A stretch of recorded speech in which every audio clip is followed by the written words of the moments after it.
One of the things we talk about a lot here on the podcast is building a business on your own terms. And I feel like within the CPG space, and especially when you have launched into retail and possibly working with a distributor, there's a lot of pull. Open another DC, expand into this area. Did you ever feel like, okay, maybe we're growing this thing a little bit too fast? Or how did you maintain really doing it on your terms and sort of blocking out some of the noise that may have been surrounding the pace at which you should grow? I think that it's really intimidating, the CPG space, because, you know, as you know, there's so much capital that is put into to brand new companies, and you're kind of like, how the heck is this brand so many places and they just launched 6 months ago Yeah. or whatever?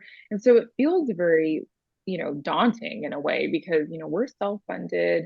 We have not raised any money. We don't have family. Yeah. It's been every dollar we've put into it, we've earned.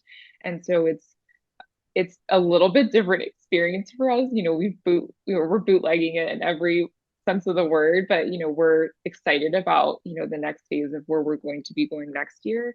But we are in a place where, we do need some support and some capital. And so we're looking towards that road. But I do feel like keeping your head down and really the slow and steady wins the race. Mm, It's intimidating, and it's definitely like tempting to want to go the route of just like getting as big as you can as fast as you can. But I think for longevity and to be able to really maintain for the long term, yeah. it really is bit by bit. And that is one thing I also learned in the luxury space is just it takes time. It takes time. And also, for specifically quality products and, premium products, it does just take a little bit longer. And I think that the slow and steady is actually okay, Yeah. and there is so much noise and so much chaos, and that might not be the right way. We'll see, but I think, for us, it's what we can manage. And so I think what's most important to us now is building relationships with our community and also with our retail partners, even, the owner operated stores that Mm, really are the ones who get behind us and are our cheerleaders and help promote us and hand sell the sauce. We're in store every single weekend sampling at a different location, mm, meeting people and establishing that customer base. We couldn't do that if we're huge. yeah. We also are very aware of our competition in the East Coast, for example. Anyone with 25% Italian blood is, potentially making a marinara sauce. So we feel that there's a great opportunity on the West Coast to bring an Italian, we call it California story to this part of the country where we can kind of own a little bit more easily the kind of customer base out here, and bring, some brand awareness to this area and then kind of move over to the East Coast bit by bit. We did have an experience where, a retailer brought us on very quickly in a number of locations and asked us to open up a bunch of warehouses and then, ended the partnership 6 months later. And Yeah. so it was fortunately not a huge expensive learning experience, but it definitely taught us to be far more cautious of how quickly we're growing, because anybody who's new and just launched a brand, you get a phone call from a great retailer that wants to put you in 25 stores. You're like, yes, that's amazing. Great. Whatever I need to do.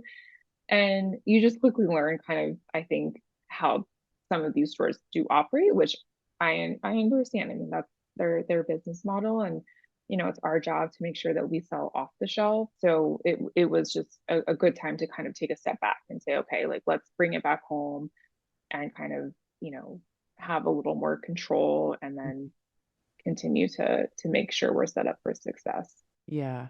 And for anyone who is listening who maybe doesn't know, when you say like that's their business model, I'm going to venture to guess that if I'm like sort of reading between the lines, there are retailers who Yeah, will bring in a new product. You may have paid a yeah, slotting fee or have provided free fills, and you only get a short amount of time on the shelf. And oftentimes, like, movement off shelf in situations like that is no fault of your own. Like, I've worked with brands who, they have customers clamoring, like, hey, we want to buy your product on this, Yeah. opposite coast. For the one I'm thinking of is an East Coast client whose product was coming to the West Coast. And like I wanted to buy it and others wanted to buy it and it wasn't on shelf in the store. And so 6 months into the relationship, when that retailer's looking at the data and they're saying there's not enough movement, not enough velocity, we're ending the relationship. It was just so frustrating because we couldn't get the product, and not me, I wasn't a part of it, but they couldn't get the product from the distributor onto the retail shelf to really have a successful launch. And I think that goes back to, if it's so many stores at once, it can be hard to like make it successful. Your hands are tied in a lot of ways. You don't get often as long as you want or as much say as you want in your success. For sure. And we still, I mean, gosh, just yesterday I had somebody, in DC DM us and say, oh my gosh, your sauce isn't here anymore. Like, how can we get it? And, so it's a bummer to hear that, because obviously there's great potential and we do believe in our products and we're happy to know that there's fans everywhere, but Yeah. it is out of your hands. And I think that's why it's so important to really make sure that what you can control, that it is close to home, you can really have an impact in, and make sure that that velocity is there. And then, work towards building brand awareness, because if you're, for us, well known in LA, but nobody knows us in, you know, New York or Miami or wherever, they don't know us. And so it's our job to make sure that our marketing and our brand awareness is really following suit. And not all the time the retailers will support you in that Yeah. marketing. And, you can't expect them to necessarily, give you tons of social media or newsletter or whatever. I mean, there's just, it's tough. So you kind of have to evaluate all those things and make sure. I think for us, we learned that those agreements are very clear. Mm. What are they doing to make sure we're successful? And, what is your sort of, how often do you evaluate this category to really decide whether or not, it's working? We didn't ask any of those questions. We didn't know. So it's something we will do now, but Yeah. it thankfully wasn't a huge, mistake, but it was certainly a really valuable learning experience. Yeah.